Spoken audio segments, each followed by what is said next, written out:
Hey everyone, welcome back to another episode of Bridging the Gap here on the Jersey First Television Network. My name is AJ Malillo, and I'm sure you've noticed that Stephen couldn't join us tonight, but you know what? That's okay because we have a great guest for you guys. It's Sabrina Luciano. She is a junior at Penn State and she works with Bill Spadea, who is a host at NJ 1015, if you're familiar, and his organization called Common Sense. She's their Zillenial coordinator. That might be a new term for some, but we'll explain it, don't worry. And she is also the communications coordinator over at Common Sense. We're really excited to talk to her. I know Stephen wishes she could be here, but it's okay because we're going to still do a great show for you. So, Sabrina, why don't you start off by just introducing yourself, where you're from? Obviously, you go to Penn State, but you're a Jersey girl. So, talk a little bit Yes. about where you're from. Yes. Well, thank you for having me. Yes. So I am a Jersey girl at heart, born and raised. I live in Morris County. And politics really was never my forte. But I kind of got involved with, like you said before, Bill Spadea. When COVID hit, I was a freshman in college, which is weird to say because I'm now a junior. And when COVID first hit, I felt like my group was gypped completely. And that is the term Zillenials that you used before. And when Bill started up Common Sense, I had brought it to his attention that there was such an opportune time to use COVID to get Zillenials motivated to get involved and be politically driven and understand, the cause and effect of bad policies and things like that. So he loved the idea and ran with it. And yeah, so I'm kind of here now doing that with him and fighting the good fight in Jersey. That's awesome, Sabrina. It's a great thing to hear. And you're part of a little series that Steve and I are doing, which is what Gen Z or Zillennials are doing on the ground, right? So we've had Yeah. people that have come on that are working with uh, engineering and climate change and things like that. And you're right in the thick of it in the media, in the information space. And it's important that people see that not only is Gen Z here already on the scene, but we're making an impact. So let's talk a little bit about when you went to Bill and you talked about the Gen Z and what are the big issues. I know you did some research. What are some things that you found doing that? Yeah, so it's super interesting. Bill's a very smart guy, and he was not just going to hand me a platform or a branch of his Common Sense Club without really making me do the research and kind of finding out like what would be beneficial for his movement in adding a branch for the Zennials. So the one thing I did, I mean, I did a lot of research for him, but one of the things I did, I'm going to pull it up here, was I asked, I went around to some of my friends, to some of their friends, I kind of branched out, and I asked them two very important questions. Um, where they agree with the following statements. The first one was, do you they work for us? And 95% of people said that they agree with that statement. And I also came from a place of not disclosing, it was in a very casual way of conversation. It wasn't disclosed like political parties or anything like that, but 95% of people agree with that statement. And then 65% agreed that COVID-19 mandates were getting out of hand and were absolutely ridiculous and hypocritical. So those numbers were just insane for me to hear. And also just the NJ suicide rate going up 300% in my age group. Those three things were some very selling points for Bill. And between all that and a lot of other information, he was ready to grasp onto it and said, you know what, let's do it. Let's make a branch and let's do outreach and be a movement and a place for voices to be heard. Another thing that we talked about too with Bill was how the media makes it seem like we're so divided. And when I was doing this research, I started to realize that the reality is with common sense policies, we're all united. There's certain policies that we don't talk about very often, but I mean, COVID was always such a sensitive topic. But when I asked them that question in a casual environment, their reactions were all very similar. It was just a very, I guess, like surface level conversation that we all agreed on. Yeah, absolutely. I think that that's an important thing to note is that there's a lot more agreement than people might realize in the world. And within our generation, within all of the generations, I'm sure that you would see a lot more agreement if people sort of put down their arms, so to speak. And Oh now yeah. I'm just going to ask you a quick question because you kind of cut out on my end, and I'm not sure how this is recording. That 95% number, what was the exact question that you had asked that you got 95% agreement on? Yeah, so what I said was I gave two statements, and I asked if they agreed or disagreed with them. And the first one was, um, are politicians getting out of hand with policies and need to be reminded that they work for us? And Hmm. 95% of people agreed with that. And that was Yeah, very unique. yeah, I would say that that's pretty much exactly the appeal of for Gen Z. And I think that this is something interesting that we could touch on briefly. I think the big thing with our generation, and you could tell me if you agree, is that people are realizing that the politicians work for us. It's not the other way around. And I think that that's a really big, it's definitely a populist movement that you'll start to see. And if people are running for office, they might have to start to tailor that, like, I'm here to help you. It this is should be a reciprocal in nature, but I'm your representative. What do you need me to do? And not the other way around. Yeah, I totally agree. And I often say this too. One of my best quotes to Bill was, they underestimate Gen Z and the Zillennials. We are the fighters, in my opinion. I mean, our first memory was grievance over 9/11. We're living through a worldwide pandemic. We've seen so much and so many different things. We're ready to fight back. And I always say this too. We saw how St. Peter's made it to, like, what was it, the final, was it the Sweet 16 in the March Madness? And I say, if anything could be possible, it would start in Jersey. Like, we have that fire, you know what I mean? And I'm so happy that that happened this year, because it was such a great selling point for the Zillennials branch that we just started. So it was Yeah. great to see that. That's awesome. I completely agree. If it's going to start in Jersey, 100%. I mean, where did Washington cross the Delaware from? Like, let's and where to? Yes, It's Jersey. It's Jersey. It's all yes, here. of course. um, Of course. but I wanted to note about the you talk about how Gen Z is a fighter, and if you look at our fighters, and if you look at our generation, you're absolutely right. It's like the first major thing in our lifetimes really is the wake of 9/11, and then it's going into Iraq and Afghanistan. And obviously we didn't understand it then, but guess what? We were still in Afghanistan till what, a few months ago, pretty much, Oh almost a yeah. year ago. So it's Mhm. like we were still dealing with the reverberations of something like 9/11. And then we saw, again, we were young, but we saw our parents go through the 2008 recession and the housing crisis and the bubble burst. And we've seen these cataclysmic changes. And but the biggest thread that I've noticed, and this is up to disagree, absolutely 100%, but it goes back to the point that I had mentioned earlier. The biggest thing that I've noticed in all of those things is that it seemed that the people in charge weren't working for us, they were working for themselves, right?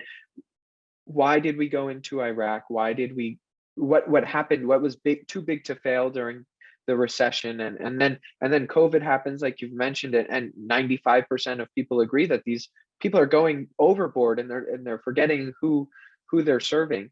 And I think that you see that thread, and I think that again goes back to the point of Gen Z is going to fight, because we've realized that our representatives, are they really even representing us anymore? Yeah, I totally, I think that, one of the best things that happened to our generation was seeing that upset in 2016 of Trump beating Hillary. And here's this billionaire who has more money than he can, figure out what to do with. And he's saying to us at every single rally, I'm working for you.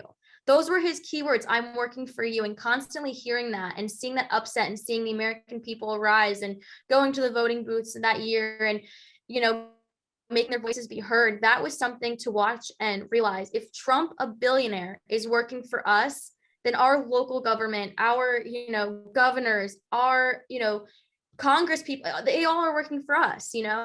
Right. Well, I would say too, what's important to note is that you didn't just see this movement on the political right, like you've Mhm. mentioned, Donald Trump. I think that Bernie Sanders for the political left really saw a very similar movement where it was this idea of he's been a senator for many years, he's been working in government, but he's been consistent, and he's been consistently saying to the people that he's going to fight for them and he's going to be there for them. And you saw this movement in people in Bernie Sanders and his wing of the Democratic Party. So I think that your point is very valid when you look at Gen Zers that are more politically conservative. But I think it's just as valid when you look at the major political figures on the left, your Bernie Sanders, your AOCs, your, the whole squad. Oh I yeah. think it's the exact same thing. It's just on the opposite end of the political spectrum.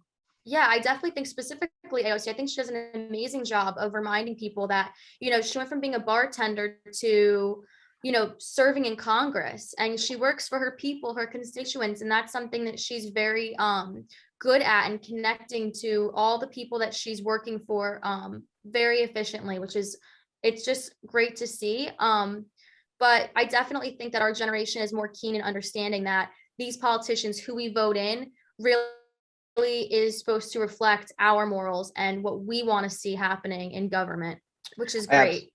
Absolutely, I agree, Sabrina. And so my next question is sort of moving past this a little bit. Talk a little Mhm. bit about Common Sense's mission and your role and what Zillennial outreach really looks like, and get let's talk a little bit about that. Yeah, so it's been a really fun ride to see an organization kind of start from the ground up and be just an idea and kind of building its way up. Um, but basically, Bill wanted to make this concept and kind of do what we were talking about before about how common sense policies make sense on both sides, not just one. And that's why he came up with the name Common Sense Club, because it's appealing to both sides. And it really genuinely is supposed to be a movement about taking these common sense policies and putting them to work. So essentially, what he's trying to do is build a movement. We have 28,000 members, I think, now, which is crazy. And kind of getting policies built. I mean, we just came out with our first parental bill of rights, and getting, all the bills set and ready to go so that it's common sense. And these are our policies, and let's present them to the politicians and see which ones are actually working for us and which ones aren't. In terms of what I do for our Zennial branch, it's really right now just social networking. Obviously, we're the social media era. So I've been working on Instagram, Twitter, trying to get people activated, and really just trying to take on TikTok too. That's something new that I feel like a lot of movements don't really take advantage of just yet. Some do, some don't. It's new treaded territory. So that's what I've been really doing, is trying to nail the social media end. That Yeah, was a lot. That was a I handful. Sorry. no, you're fine. That's great. I think that it's a lot of information, sure, but I think that you nailed explaining it. I think you're right. I think that social media is obviously so important right now for our generation. And just for clarifiers, um, define Gen Z or Zillennials like in age range, if you In can. age range, yeah. So Gen Z, I think it's more a specific age group. I think it's I forget the years, but I'm pretty sure it's like 1999 to like 2005. But I think Right. Zennials is really the cuspers between millennials and then including Gen Z. So it's more of a, I guess, broader spectrum rather than a very specified one. But it's all those after millennials, So basically. we're talking, pretty much 18 to 30, right? That Yes. age range. The target age range for, television shows and things like that. That's the people we're talking about. And I think it's so interesting, and then we're running out of time, unfortunately. I don't mean to throw you under the bus here, Sabrina, but she's got a big test coming up she's got to I, study I for. I am still a college student. School does come first. Of course. So I think that the last little thing that I wanted to talk about is, why do you think our generation is not presenting itself in these major ways of politicians, like actual politicians, right? Our last two presidents, one, it was Donald Trump, who's nearly 80, if not already 80, right? Joe Biden is 80 years old. Hillary Clinton is of that same generation, right? So it's like all of the major candidates recently have all been boomers. Do you think this is the boomers' last stand, or do you think that there's a reason that maybe other generations are nervous to sort of hand the reins down to Gen Z and millennials? Yeah, that's a great question. And it's funny to hear you say that because I was actually talking with family members this weekend about that. I will say this, we are the scariest generation, and with that becomes change. We have great organizations coming out, like Run Gen Z, which is an organization that kind of helps Gen Zs get in the line of political positions.